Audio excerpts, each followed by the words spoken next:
helicopters above me. I think we're about to see yet another airdrop here, which is good news. That means that the winds are not high enough to ground these crews, but you saw it at the top of the hour. Now we're seeing it again. That's exactly what's making the difference in this firefight here in Moreno Valley. So we're going to continue to keep tracking this as this firefight goes on. But we can tell you, making good progress, at least for now, Rudabeh. Hunter, thank you so much. These are not tomorrow. Moreno Valley. I know it's so scary for many families out there seeing these flames, seeing what's going on. Winds are dying down right now, specifically in the Inland Empire. We're still looking at wind gusts between 20 and 25 miles per hour. Follow me over this way. I want to talk about conditions specifically in Moreno Valley because things are starting to cool down. This is good news as firefighters continue the fight going into tonight. Earlier today, we saw temperatures in the 80s. We're down to the 60s right now, and wind has relaxed significantly. I know you saw it there with Hunter. Some of those winds kind of kicking up. We still get some stronger gusts, but right now northeasterly winds right around 6 miles per hour with gusts nearing 15 miles per hour. We'll continue to track conditions here and also how long these Santa Ana winds stick around. We'll break it down for you next, Rudabeh. An American military aviator is missing in southern Iran tonight, triggering an urgent rescue mission before Iranian forces can reach the missing crew member. A U.S. fighter jet was shot down and 2 crew members were ejected and later rescued. And then a second aircraft also went down, and that pilot was recovered from the Persian Gulf. But as CBS's Charlie D'Agata reports, 1 crew member remains unaccounted for as search efforts intensify. We're learning tonight an A-10 Warthog like this took fire during the rescue mission. The pilot ejected over the Persian Gulf off the coast of Kuwait and was rescued safely. A helicopter carrying that rescued fighter jet pilot was also hit by small arms fire, wounding the crew, but managed to land safely. Iranian State TV was the first to report Iranian forces shot down a U.S. fighter jet, airing footage of the wreckage as proof. U.S. officials later confirmed the U.S. Air Force F-15E Strike Eagle had fallen to a 2 version like these F-15s seen at a U.S. military base in Britain months ago, part of the buildup to the war. Sources tell us the crew ejected the aircraft and U.S. forces search and rescue teams were scrambled. Footage verified by CBS News shows 2 helicopters and a C-130 flying low level above the skies of central Iran. The fighter jet is believed to have gone down in a remote and mountainous region of a southwestern province, hundreds of miles south of the Iranian capital of Tehran. On state television, the Iranian regime announced a bounty on the crew, with a local businessman offering a $50,000 reward to anyone who captures crew members alive.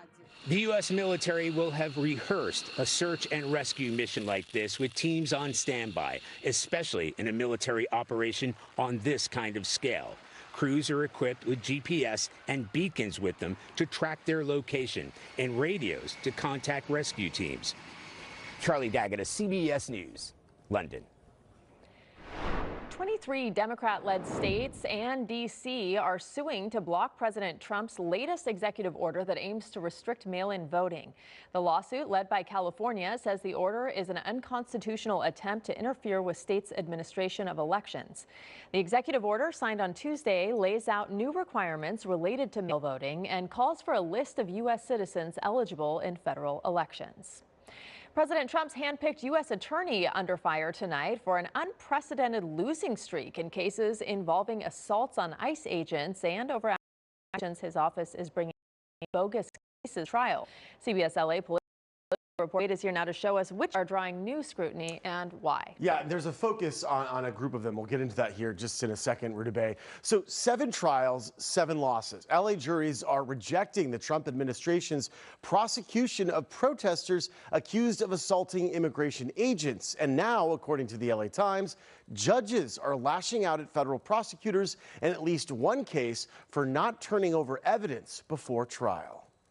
This video, played multiple times in court as evidence, shows Luis Hippolito, a U.S. citizen, decking an immigration officer during a raid last summer.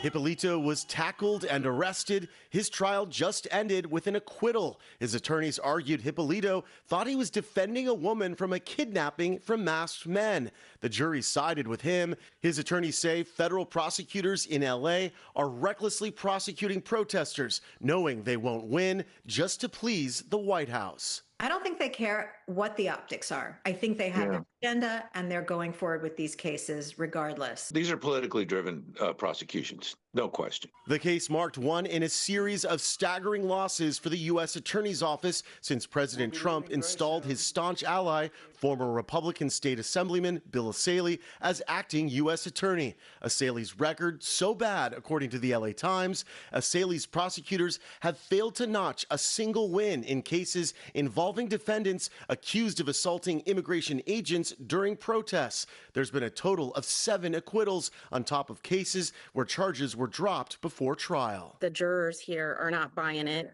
and the judges are calling prosecutors out. The LA Times also reports a judge in downtown LA this week was so fed up with federal prosecutors for withholding evidence before trial, he dismissed assault charges against 2 defendants and said, This is prime time. This is not amateur hour. We reached out to Asaley's office for an interview. We were told he was unavailable. We responded via email with written questions. No response. I've been practicing in the Central District of California for about 28 years, and I have always loved working with the attorneys in that office. I would say 99% of them are just the ultimate professional, and at least 100 of them have left since this administration started. Winning cases still comes with a high price. There's a huge financial and emotional toll. It's extremely stressful and traumatic for these people.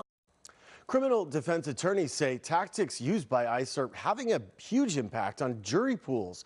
Many potential jurors say they're being disqualified after voicing opposition to the raids during the selection process. Rutabaga? Tom, thank you.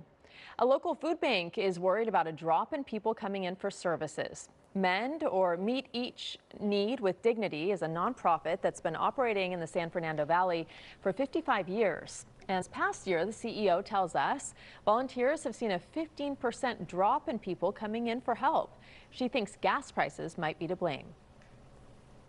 When people are struggling, there's a constant choice that has to be made. Do I pay the rent? Do I get my kids' child care? Do I get gas for my car? Do I go to Mend to pick up food, or do I use that gas to get myself to work? It is a constant series of trade-offs. Mend distributes food every Tuesday, Wednesday, and Friday from 9 a.m. to noon.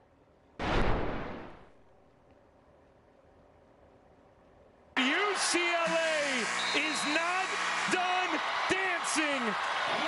And there it is. UCLA women's basketball team is headed to the NCAA championship for the first time in program history. Our Chris Hayre has a look at some of the biggest moments tonight. What a game, Chris. Rutabaga, what a game is right. A huge night for UCLA women's basketball as they took on Texas in the Final Four. Also a chance for UCLA to avenge their only loss of the season. We're going to go straight to the fourth quarter. Bruins out to a double-digit lead. Lauren Betts drops it in here. She had 16 points, 11 boards, a double-double. The Bruins, led by as many as 13, now a 5-point game final minute. UCLA commits one of their season-high 23 turnovers. And on the other end, Jordan Lee takes advantage, lays it in. It's now a one-possession game. 23 seconds to go. Lauren Betts comes up with a season-saving block. You're going to see that one for years to come. The Big Ten Player of the Year denies Madison Booker, just as she did all night long. UCLA fights off the comeback. They win at 51-44, booking themselves a trip to their very first NCAA tournament championship. We're going to have much more on the Bruins coming up later in sports, including our Jamie Maggio live in Phoenix with the team. Rutabaga. So exciting, Chris. Thank you. You got it. Letting travelers keep their shoes on at airport security.